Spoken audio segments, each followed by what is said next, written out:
Nobody does those cascading minor pentatonic runs quite like our man Eric Johnson.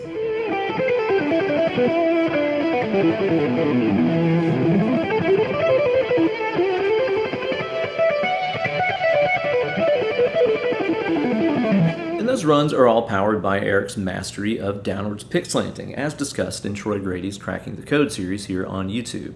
With that picking technique, Eric's downstrokes go into the strings, and his upstrokes pop out. That makes changing strings after upstrokes really easy, and also enables his down-to-down economy picking that we hear him do all the time. That's the same technique set that guys like Joe Bonamassa use as well, and it sounds amazing and produces great results. But unfortunately, it's not something that clicks with absolutely everybody. But that doesn't mean you can't be in the Cascading Pentatonic Club. On today's video, I'm going to show you guys a few picking tips that you can use to achieve that sound without downwards pick slanting, and give you this awesome practice etude to go along with it. Check it out.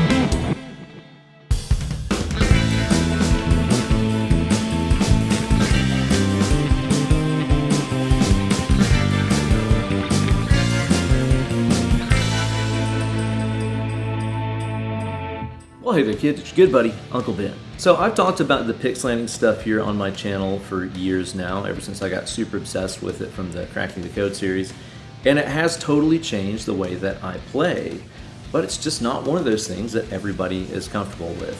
I've noticed with my various students over the years that some players just don't gravitate towards it, especially players who cut their teeth learning how to play like metal rhythm guitar. I think that's because so much of that style gets us used to escaping the strings off of downstrokes, right? Boy, that is not the tone to play that on.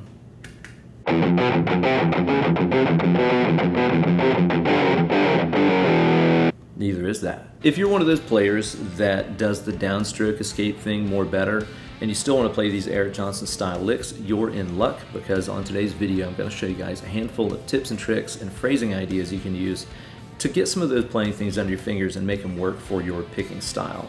And of course, you're going to get even more out of this video if you check out the extended and ad-free cut that's only available over on my Patreon page, patreon.com/BenEllerGuitars. Some people are saying it's a cult, and I'm not arguing with them. Sign up today, even for just $1 a month. It's going to get you access to that video, as well as the guitar profiles, practice tracks, and downloadable tabs I'm making to go along with it. It's also going to get you access to hundreds of other exclusive posts and a community of awesome people just like yourself. So don't delay. Sign up today over at patreon.com/BenEllerGuitars. I'll see you there. Gear-wise, today I'll be playing on my Ernie Ball Luke 3, which is one of my favorite guitars, and a bevy of pedals. One thing about these Eric Johnson-y tones is it's like a lot of things doing a little work, not just one pedal doing that big fuzzy thing. This is stuff I've learned from Andy Wood and Eric Johnson and other buddies. I'm using the Sir Woodshed compressor. I'm using the all-pedal Alchemine, which is like a Klon style boost, and the Sir Coco boost, all running with just a little bit of gain on them. And I'm running that into the Synergy Marshall JMP module, into the UA aux. Now, let's get into it. First things first, let's hear that Bad Larry at stepdad speed.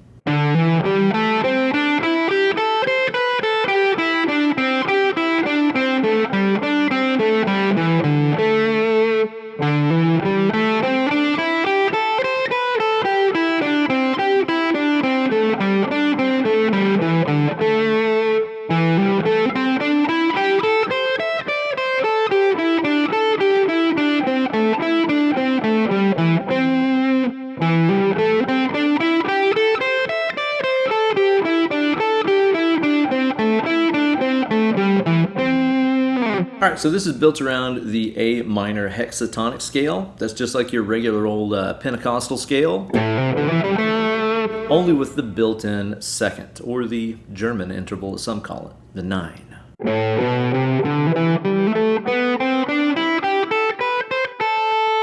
And I've built in a few of these downwards escape philosophies into this lick. That way you can practice them and kind of internalize some of these things and start making your own licks up. Okay, here's the deal, guys. This is the opposite of how Eric does this stuff, but that's kind of the whole point of this. Eric would play this run starting with a downstroke and just alternate pick his way through it. That would mean all the string changes are happening after upstrokes like this.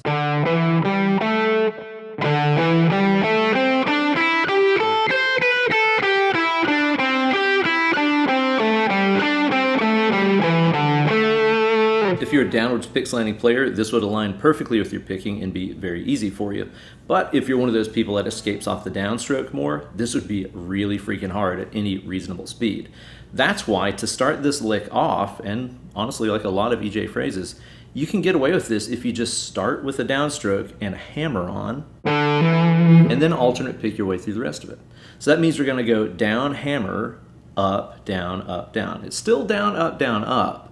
We're just inserting a hammer on there. So that way every string is going to go up, down, change to the next string. Up, down, change to the next string. Check it out. So down, hammer, up, down the rest of the way. That's the first part of the run. So we're going to call that philosophy number 1 right here. If you're doing a straight 2-note per string run like this, just start off with a downstroke and a hammer on. And the rest of it will comply with your picking style. You could alternately also just start off with an upstroke and go up, down, up, down, up, down. That's one approach. Again, that's kind of the inverse of what EJ would do. But that's just kind of harder for a lot of players, starting off on the upstroke. It's kind of unintuitive. So I figure let's just go with what works, start with the downstroke and the hammer on. Now up here we get to philosophy number 2, which is using that hexatonic scale strategically as kind of what I call a pentatonic cul-de-sac. It turns us around without losing our momentum. It's not like a dead end.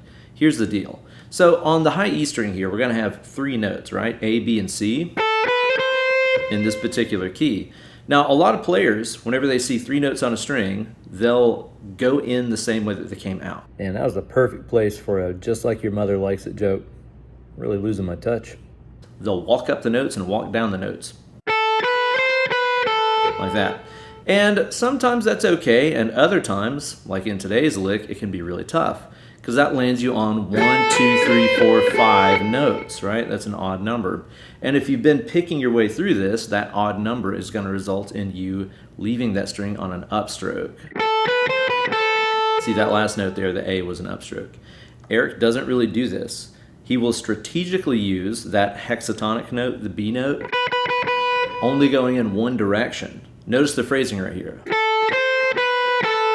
See how I just hit the B note on the way down?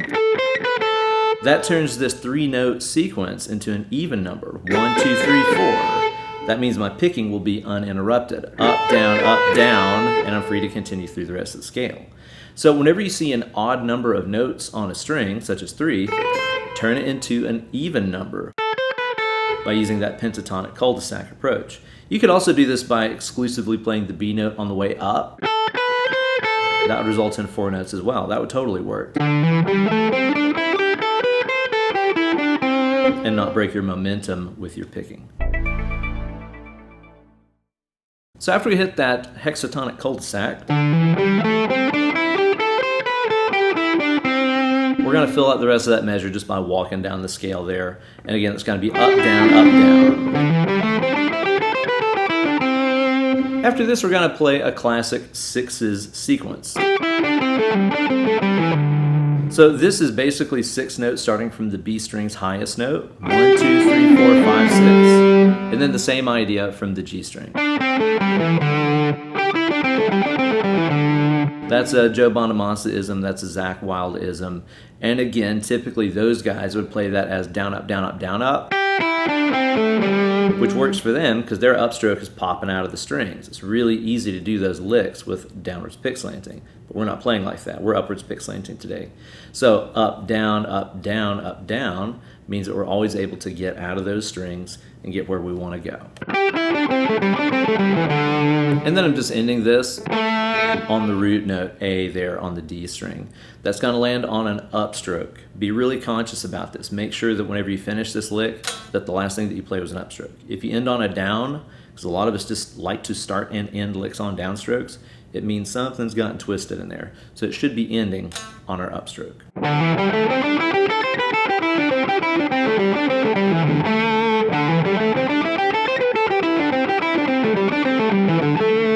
Now we get to the second part of the lick, which is going to jump up a position in the pentatonic scale. Still the same scale, we're just using those notes in a different position. So the box that we're going to be using looks like this. See the three notes here on the top string? We're going to use that with that same kind of cul-de-sac approach. We're not going to play up and down them. We're going to selectively use that middle note, the D note in this case, as a way to keep our momentum going with our picking. Now it's going to be the exact same phrasing concept here. Start off with a downstroke and a hammer-on. Walk up the scale.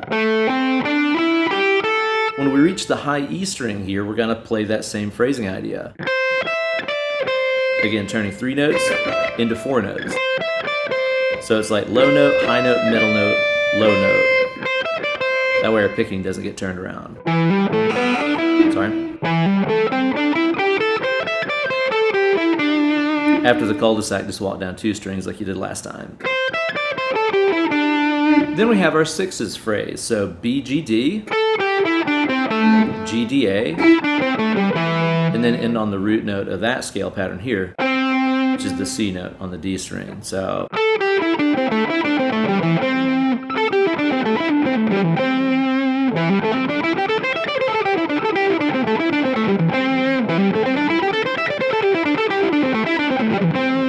and that is the entire thing, and those phrasing philosophies built into it. Again, if it's straight, even numbers, just start with a downstroke and a hammer-on, or pull-off if you're descending. If you reach three notes, turn it into an even number. And even when you're playing those six-note phrases, always be sure that it's going up, down, up, down, up, down. Always escaping off of that downstroke. Band leader jacket not included. So there you go, guys, some tips and tricks to get you playing some EJ style runs even if you're not of the downwards pick slanting persuasion. If you want to learn even more about that style, check out the video on Troy Grady's channel called Eric the Wise. It's got some really cool stuff about his phrasing concepts, the downwards pick slanting thing, and all the things that it enables you to do, and how Eric uses strategery to get the most out of it. And that's really what this stuff is all about. It's knowing what works for your system of picking and exploiting it, and just directly ignoring everything that it doesn't work with. If you practice these licks with this kind of philosophy, the things we talked about today, I guarantee you're going to make fast progress with it and start making up some licks of your own to really take advantage of these techniques. Thanks as always for watching. Be sure to check out the extended ad-free cut over on the Patreon page at patreon.com/BenEllerGuitars. That's also where you're going to get the guitar profiles, the practice tracks, and the tabs to go along with it, plus hundreds of other exclusive posts. So I'll see you guys over there, even for just $1 a month. As you go through your week, keep a good thought. The world can change and become a better place, but it's up to us to do it. Some guy with billions of dollars in his pocket and a tie standing behind a podium is certainly not interested in helping us out. It's all about us taking care of each other. So as you go through your week, if you have the opportunity to do something great for somebody, do it to it. Let's make the world a better place, one act of kindness at a time. Now get off this here computer machine, grab that rock guitar, start mashing. Less clicking, more picking.